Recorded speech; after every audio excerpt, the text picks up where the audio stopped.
Geltê.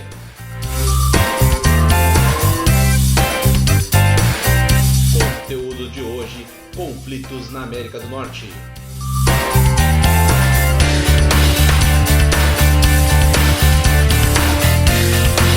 Esquecendo que todas as quartas-feiras Geltê em live, agora na fanpage Geltê no Facebook.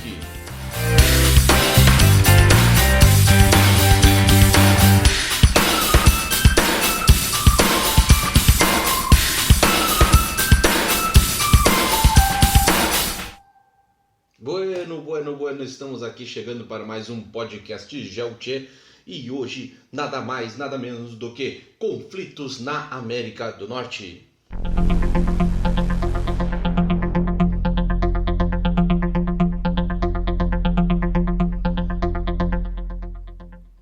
E começamos pelo conflito no Canadá. O conhecido processo de movimento separatista pela independência da província de Quebec. A província de Quebec, a mais populosa do Canadá, encontra-se na região fronteiriça com os Estados Unidos. Esta região, que é de colonização francesa, no qual possui mais de 80% da população originária francesa. Porém, do outro lado tem uma minoria inglesa. E aí temos um grande conflito.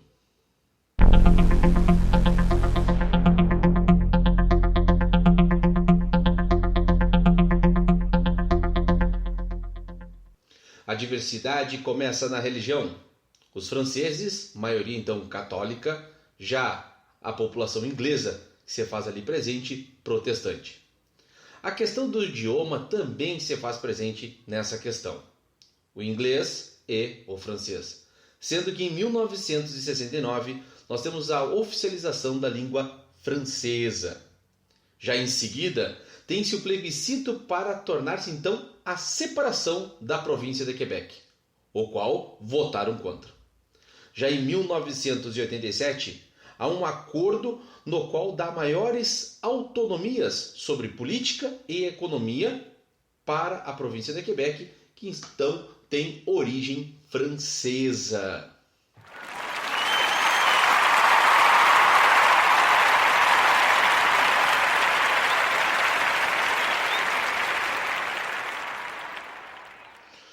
O que mais destacamos neste conflito, pessoal, é o Canadá sendo a ideia de colônia de povoamento e tendo nesta província, então, a maior parte da colonização de origem francesa.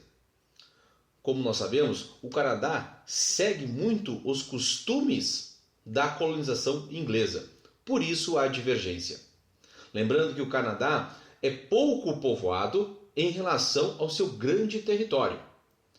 Esta questão de pouco povoamento se dá pelas razões naturais, devido às grandes montanhas que existem na metade norte do país, como também a questão da climatologia. A concentração populacional do Canadá está na faixa fronteiriça com os Estados Unidos. E dando destaque, é claro, para a província de Quebec, que é a província com a maior população do Canadá.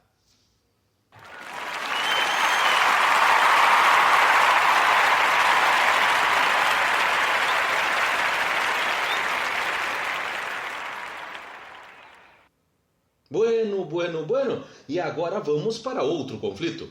Estamos agora chegando na região do México, mais estritamente no estado de Chiapas, que fica na fronteira com a Guatemala. Este conflito que tem início lá na década de 90, quando se dá a implantação do NAFTA, o Acordo de Livre Comércio da América do Norte. E aí surge a Revolução de Chiapas.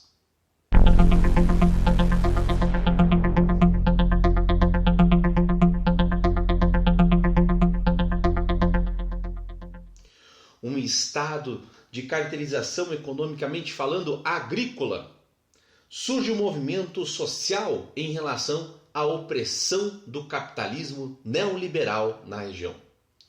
A inserção do México no grande bloco do NAFTA, junto com Estados Unidos e Canadá, faz com que a população local se revolte. revolte-se contra principalmente o imperialismo estadunidense. A partir daí, nós temos o surgimento de um grande exército. Estou falando do Exército Zapatista de Libertação Nacional. Este grande exército, comandado por nada mais nada menos do que o subcomandante Marcos. Alvo de grandes perseguições, nunca foi capturado e sempre mascarado. Você aí que está agora estudando sobre esse conflito de Chiapas deve estar se perguntando: quem é subcomandante Marcos? Para alguns estudiosos e o próprio subcomandante Marcos, ele representa a minoria oprimida de todas as populações oprimidas do mundo inteiro, representado em uma única e tão somente pessoa, o subcomandante Marcos.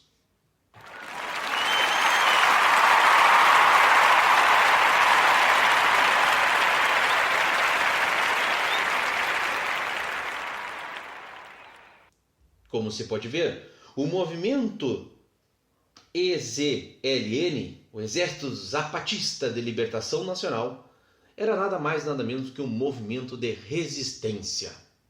De resistência à introdução então do México no Grande NAFTA. E daí surgiu o subcomandante Marcos, que tentaria então frear o grande imperialismo estadunidense na vigência do capitalismo neoliberal.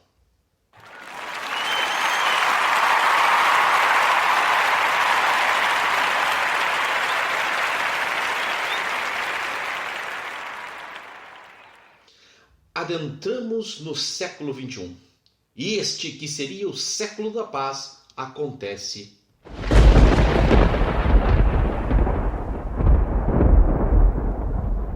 Tempos sombrios já emergeriam nos primeiros anos.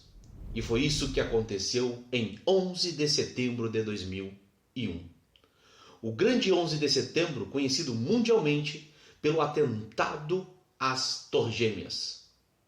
O grande símbolo do capitalismo foi atacado e configuraria-se então o terrorismo inovador do século XXI, o terrorismo contemporâneo, ou também chamado de o novo terrorismo.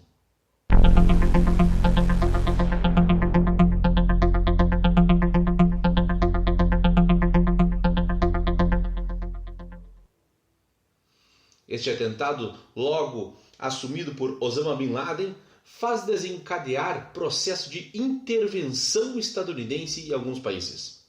Começa por a invasão do Afeganistão, posteriormente a invasão do Iraque, e neste período surge a nomenclatura Doutrina Bush, idealizada pelo presidente então estadunidense George W. Bush, do qual tem que combater o terrorismo antes que sofra os ataques como o que ocorreu em 11 de setembro de 2001.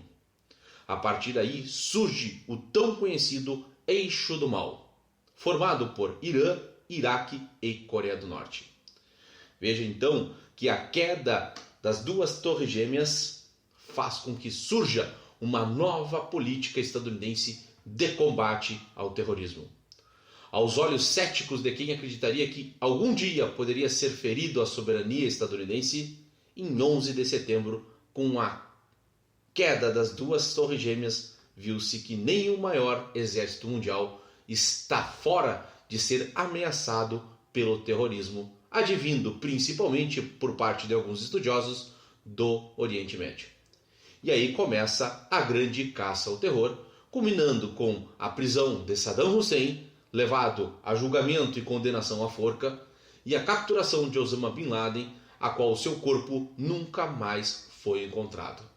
Esta é a nova ordem mundial, marcada por um século que se iniciava-se já com grandes conflitos mundiais.